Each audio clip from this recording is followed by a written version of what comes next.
Good morning, class. So, before we start, I request everyone to please stand for our prayer. In the name of the Father, and of the Son, the Holy Spirit. Amen. Good morning once again, students. So, before you take your seats, kindly pick up the pieces of papers under your chairs and arrange your chairs properly. Who is absent to our class today? Very good. No one is absent. So, for anything else, let's know what is our classroom rules. So first is listen to the teacher. If si teacher naa sa tubangan nagyawit or nagdiscuss, kay maminaw.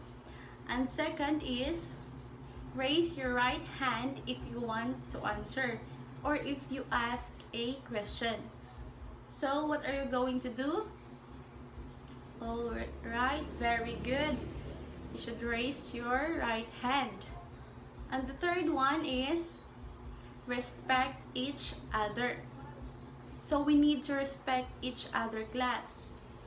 Especially sa inyong teacher. And the last one is observe cleanliness. So dapat mag-observe daw cleanliness sa atong classroom. And before ta mo pauli is limpyuhan nato ang atoang classroom. So, before we proceed to our new topic, can someone remember on what we have discussed last meeting? Alright, so we discussed about verb. So what is verb, class? Alright, very good. Verb is an action word. So, who can give me some example of verb? Alright, very good. Run. Another. Eat. Very good. Running. Okay, run and running are the same. What else? Biking. Okay, very good. So, it seems that you still remember on what we have discussed last meeting. So now, do you want to sing a song? Alright, so let's sing a song entitled Hey Ladybug. Hey lucky ladybug, hey lucky lucky ladybug. So now, class, do you want another activity? Alright, so I will divide you into 3 groups. And all you have to do is to arrange the letters that I will provide here in the board. So this will be the group 1, group 2, and group 3.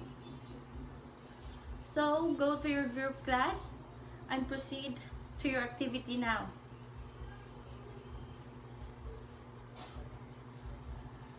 Alright, very good.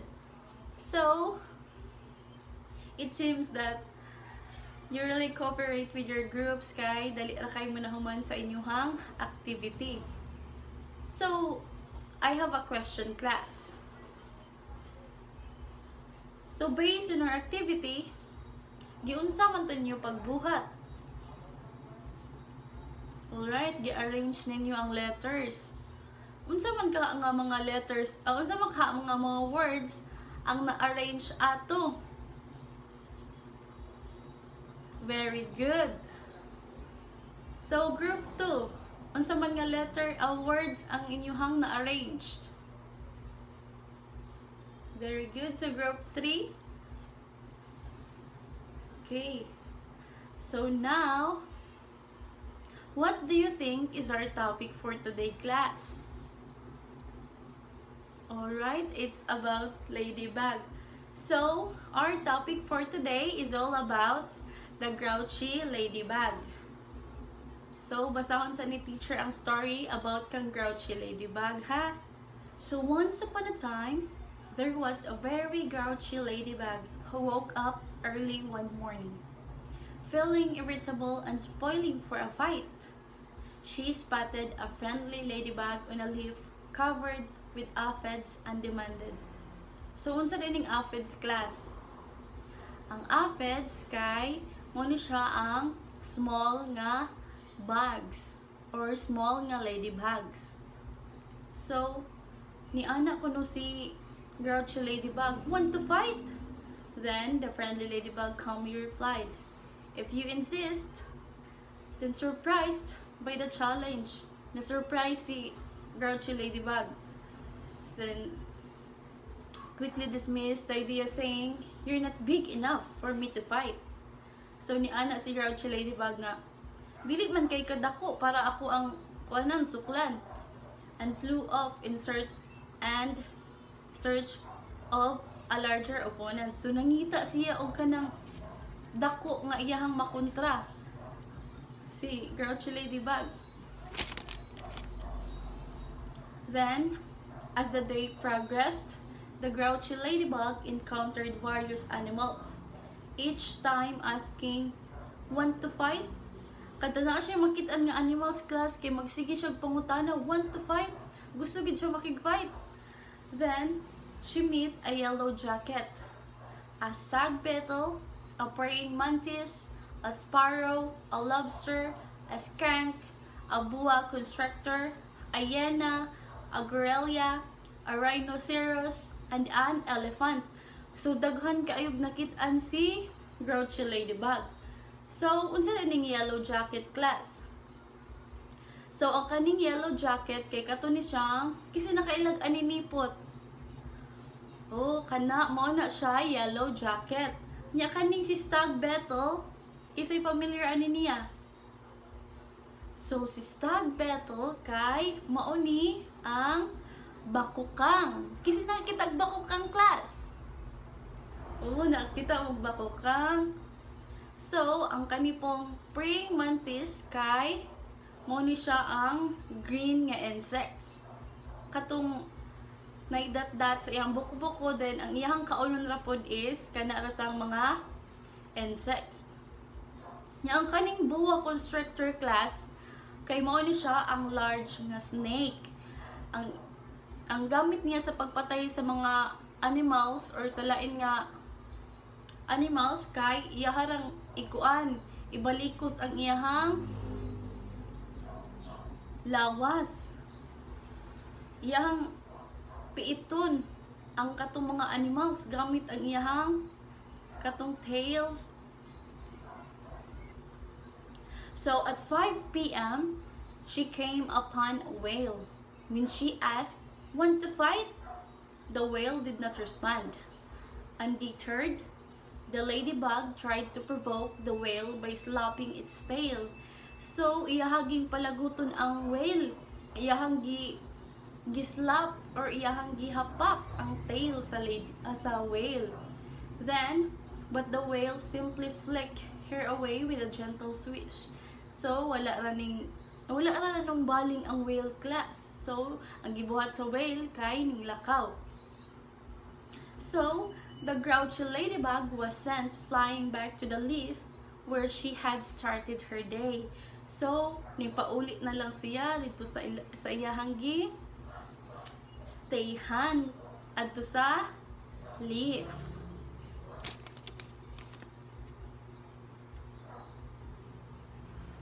So tired, wet, and hungry, the grouchy ladybug returned to the friendly ladybug, who kindly offered her some aphids to share.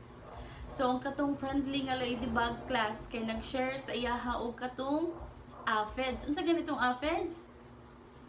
Katong mga small nga ladybugs. So iya gitagaan si grouchy ladybug sa og katong small nga ladybugs kay para ilahang kanon.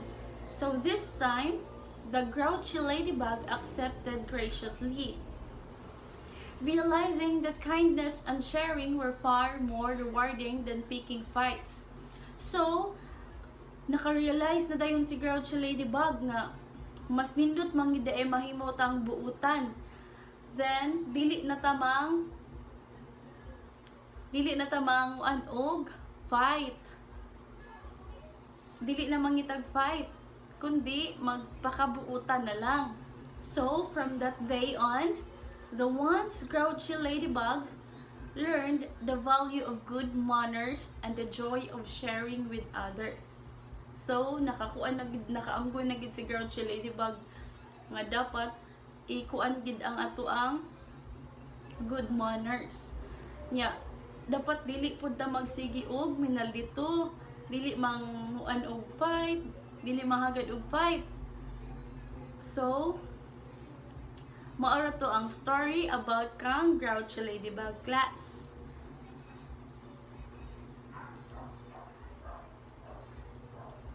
So now, unsa galito ang story nga gibasa ni teacher? Alright, very good. The Grouchy Ladybug.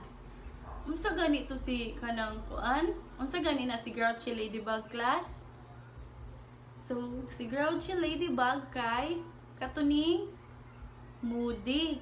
Usab-usab ang iyahang mood. Unsa ganito na-realize ni Grouchy Ladybug class? Naka-realize siya nga dili na magnita og away. So now class, kay nakasabot naman mo, let's have another activity.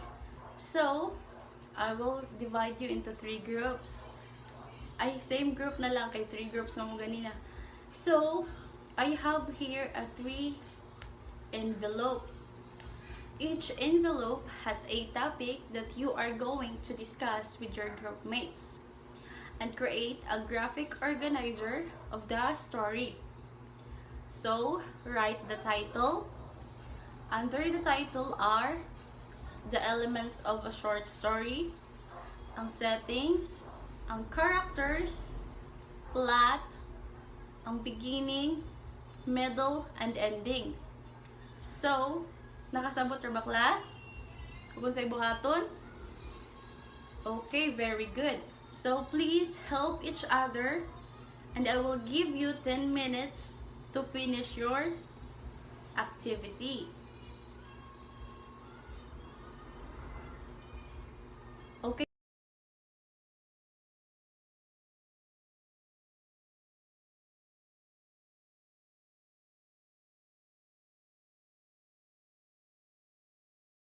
Okay man na class? Okay, very good. So give a round of applause to everyone kay ni participate yun sa activity. So now, kay nakahibalo naman mo, nakakato naman mo sa gibasa ni teacher na ay paansiran si teacher. Sure man ka mo, nakabalo na mo? Nakasabot na mo? Okay, very good. So, don't worry class, kay 1 to 5 naman eh. So, get 1/4 sheet of paper. So, basahon sa ni teacher ang direction. So, read the statement carefully and write the letter of the correct answer. So, isuwat siya sa 1/4. Very good.